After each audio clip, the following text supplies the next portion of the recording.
Este programa é livre para todos os públicos.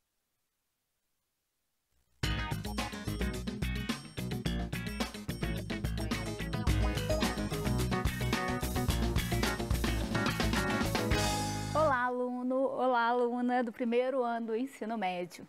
Eu sou Viviane Soares e estou aqui hoje para a gente ter uma aula de história a respeito da colonização portuguesa no Brasil e o processo, né, de efetivação e implementação da indústria açucareira aqui no país. Então, na aula de hoje, nós vamos compreender um pouquinho mais como se deu, né, esse controle da coroa portuguesa na colônia, que é o Brasil hoje, e também como foi, né, esse processo de desenvolver aí essa produção açucareira, quem trabalhou, né, como era, para que se produzir o açúcar, quais as vantagens que nós tínhamos para produzir esse açúcar no Brasil. Então, primeiramente, nós vamos tentar compreender aí o que o nosso contexto oferecia. O que a gente tinha de razões para que o açúcar tornasse um produto muito comum no Brasil, né? Um produto que ia garantir aí para a gente altos níveis de exportação. Então, a gente costuma elencar 3 razões, né, especiais aí para que essa produção açucareira fosse facilitada. Então, a primeira questão é a terra. A gente tinha uma disponibilidade de terra no Brasil muito grande. Pensando o seguinte, logo que os europeus, né, chegaram na região, buscou-se produtos, né, recursos minerais para explorar. Uma vez que perceberam a escassez desses recursos, eles buscavam outra forma, né, de aproveitar a região. Então, uma das questões importantes aí é essa grande quantidade de terras. Ela tornava possível que a gente fizesse aí a produção, né, de algum item que tivesse uma valorização no mercado e assim a coroa portuguesa obter lucro. A questão da mão de obra também era muito importante porque nós tínhamos a população indígena. Nesse momento nós estamos falando especificamente dos nativos enquanto mão de obra, né? Um processo que precisou, né, demandou aí o aprisionamento desses nativos, mas a gente tinha nativos em abundância, então entendia-se que tinha gente para fazer o serviço, né? E a outra questão importante para a gente é a técnica, já que os portugueses eles já tinham experiência na produção açucareira em outras regiões. Então, só precisava trazer essa técnica para o Brasil, né? E com outros fatores, seria possível, de fato, implementar aí essa produção açucareira ou essa indústria açucareira, né? Como a gente fala também. Então, outras questões importantes, gente. A aceitação do açúcar no mercado, né? Era um produto bem aceito e ele alcançava preços altos, né? O que favorecia, então, a demanda ou a necessidade aí por parte da coroa portuguesa, né? De estar envolvendo nessa produção e exportando. Outra questão. A gente comentou da falta de riqueza, né, no nosso litoral, nas regiões que eles exploravam. Tem a questão das nossas condições naturais também, e aí a gente tem que falar do nosso solo, né? A questão aí do nosso clima, que também ajudava muito. A questão de termos bastante rios também, isso favorecia esse plantio. Falar a respeito do processo de distribuição de terras, né? Então, uma das formas de consolidar a colonização é que essas terras fossem distribuídas e que tivessem pessoas responsáveis por elas. Então, a doação de sesmarias é um ponto importante, né? Porque aí essas mesmas terras que foram doadas, elas vão ser desenvolvidas. Para desenvolver essas terras, precisava também de recurso. Então, muitas vezes a pessoa que recebia a terra para cuidar, né, ela investiria nessa produção, ou também era muito comum haver uma associação, né, com pessoas que já se envolviam nessa produção, nessa comercialização, no refinamento do açúcar, como, por exemplo, os holandeses. Então, havia, sim, uma associação do colonizador português com os holandeses para aí a produção açucareira e os seus processos, né, que faziam parte dessa produção. Bom, a respeito da montagem da produção, a gente tem uma figura muito importante, que é o Martim Afonso de Souza, ele que vai trazer as primeiras mudinhas para o Brasil, né? E eles vão criar aí o primeiro engenho na Vila de São Vicente, né, São Paulo, e depois a gente vai ver que outros engenhos eles vão se espalhando, né, para outras regiões, como por exemplo o litoral nordestino. Quais as características dessa produção? Então, Então, nós falamos da terra, falamos várias vezes, né? Primeira coisa, os grandes latifúndios. O que é isso? Grandes partes de terra, né?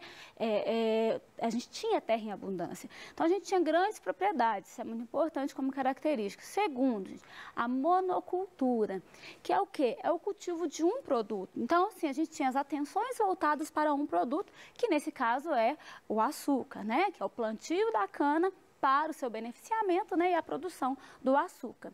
E a outra questão que nós tínhamos também muito importante é a demanda, né? Era um produto que ele tinha certamente, né, mercado aí, principalmente fora da região, né? Fora aí da colônia. Então, era uma produção voltada para o mercado externo. A gente tem aqui uma imagem que vai mostrar um pouco sobre como se organizava o engenho, né? Então, a gente já falou um pouco a respeito da produção açucareira, mas como era essa estrutura? O lugar onde se produzia, como que se organizava, né? Então, a gente vai ter aqui, né, porque o engenho, na verdade, às vezes a gente pensa assim, é só engenhoca, é onde mói, né? Na verdade, quando a gente usa a palavra engenho, a gente está falando de algo muito maior, né? A gente está falando de toda uma sistemática aí de organização. Então, não é só o local que de fato produz o açúcar, mas tudo que faz parte ali daquela propriedade que contribui para essa produção. Então, nós temos, né, a Casa Grande, que corresponde a, né, então, eram engenhos hidráulicos, e nos quais a gente tinha um grande número de pessoas trabalhando, né? No caso, um grande número de escravizados trabalhando. E a gente tinha os trapiches, que eram engenhos mais simples, né? A força motriz era a força animal, e a gente tinha um número menor de pessoas, né, de mão de obra, que giravam em torno de 60 a 70 escravizados fazendo o trabalho. Algumas questões muito importantes para a gente tratar dessa produção, então, é entender as relações de poder que existiam ali também. Então, pensando aí na figura do senhor de engenho, né, que era aquela pessoa que conduzia, que era o proprietário, que ditava as normas, né? Então, ele era a pessoa que exercia todos os comandos ali, das pessoas livres, né? E uma parcela aí dessa população, que é importante a gente mencionar, são os chamados lavradores de cana obrigada. O que isso quer dizer? É que eles não se encaixam entre os proprietários de engenho, porque para a gente dizer que era um senhor de engenho, ele precisa ter toda aquela estrutura, né? Então, às vezes eles tinham o canavial, eles tinham o plantio, tinha mão de obra, né? Mas eles não conseguiam beneficiar a sua cana de açúcar. Então, eles precisavam usar o engenho de outra pessoa. Por isso que eles eram chamados de lavradores de cana obrigado. Então, eles tinham que pagar um tanto para utilizar a estrutura do engenho de outra pessoa que já tinha ela completa. Vamos falar um pouquinho a respeito dessa sociedade colonial, como é que ela se organizava, né? Antes da gente falar aí de quem compunha a sociedade, é importante a gente comentar aqui. É uma sociedade agrária, então a maior parte das pessoas viviam no campo, né? Então é muito comum todos os trabalhos ligados à terra, né? E o desenvolvimento do campo como muito mais forte. Depois a gente vai ver processo de urbanização, né? Mas nesse momento específico a gente vai ter essa população muito voltada para a área rural. A outra questão, né, que eu já até comentei, adiantei, né, das áreas rurais, como elas se desenvolviam, né, como elas cresciam nesse momento. Com relação à divisão da sociedade, nós vamos ter aí no topo, né, da nossa pirâmide social aí, os senhores de engenho, como eu já comentei, né, que tinha o poder de mando ali. A gente tem aí, né, na parte central dessa pirâmide seriam os homens livres, que desenvolviam algum trabalho técnico, e a base da pirâmide ela era composta pelos escravos. Então, à medida em que se desenvolve o tempo sobre, por exemplo, se a mulher poderia ou não sair de casa, né? Então, tinha toda uma estrutura que ela estava aí em torno do homem da família. Uma obra importante aí do Debré, né, ela está presente, né, em Retratos do Brasil. Ele vai falar um pouco sobre isso, né? Nela a gente consegue ver o senhor de engenho e a maneira como ele, né, transita, vamos dizer, passeia na cidade, né, com sua família, deixando bem claro aí essa hierarquia, esse poder de mando. E se a gente aprofundar mais, é importante a gente compreender como a mulher era colocada numa situação inferior com relação aos homens aí nesse período colonial brasileiro. É até bom falar que não só nesse período, né, mas a gente tratando da sociedade patriarcal, uma marca muito grande é essa inferiorização das mulheres. Outro papel importante, outra instituição importante nesse momento aí é a Igreja Católica, né? Ela tem um papel em vários sentidos aí, na questão de conduzir, educar, né? Vamos colocar entre aspas, mas catequizar a população. Então, logo que inicia-se a colonização, um papel muito importante vai ser dos padres jesuítas que vêm para o Brasil e que têm, né, a missão de catequizar os indígenas. Eles vão fazer algumas obras assistencialistas, né, eles vão ajudar as pessoas e vão aí reproduzir essa cultura europeia, né, e educar as pessoas dentro da cultura europeia nesse processo que a gente chama de catequização. A Igreja Católica ela tem um papel importante nesse sentido, porque essa missão de catequizar, ela sofria aí um certo impedimento por causa da escravidão dos indígenas. Então foram os jesuítas que levantaram muitas vezes a bandeira, né, pelo fim da escravidão dos nativos, dos indígenas. Por quê? Porque eles estavam sendo convertidos, né? Eles estavam ali naquele processo de catequização. É importante a gente pensar que essa escravidão dos indígenas, ela gerou uma série de situações. A gente pode falar, né, além da violência que foi usada contra o índio, a questão do aprisionamento, né, muitos nativos, eles fugiam da região em que eles estavam, iam para o interior, né? Só que isso não adiantava, porque à medida em que a colonização ela se consolidava, também avançava-se pelo território, né? A gente tem aí a falta, né, de consideração ou até mesmo de conhecimento da cultura nativa, e isso dá a eles aquela ideia de inferiorizar, né? A ideia de que eram povos incivilizados e que era preciso catequizar e até ensinar-lhes o trabalho, ensinar uma língua, ensinar uma cultura, né? Tudo isso passando por cima de uma grande diversidade étnica, né, que é presente entre os povos nativos do Brasil. Bom, os jesuítas, então, eles foram aí um ponto importante de tentar barrar essa escravização dos nativos, que por uma série de outros fatores, como, por exemplo, a não adaptação desses índios, né? Eles não estavam acostumados com o trabalho compulsório. Geralmente, o que eles produziam era para viver. Esse trabalho de fazer, para ter, para acumular, isso era uma característica do europeu, que não é assimilada pelo indígena. Além da não assimilação do trabalho, a gente tem a questão da resistência que eles também vão fazer, né? Muitos nativos não vão adaptar e não vão, né, ficar passivos. Então, a gente tem vários momentos de resistência. Tudo isso faz com que seja necessária a substituição da mão de obra, né, do indígena, que aqui a gente chama de negros da terra, como eles ficaram conhecidos, pela mão de obra do africano. Nós vamos falar um pouquinho sobre a escravidão dos negros, né, também.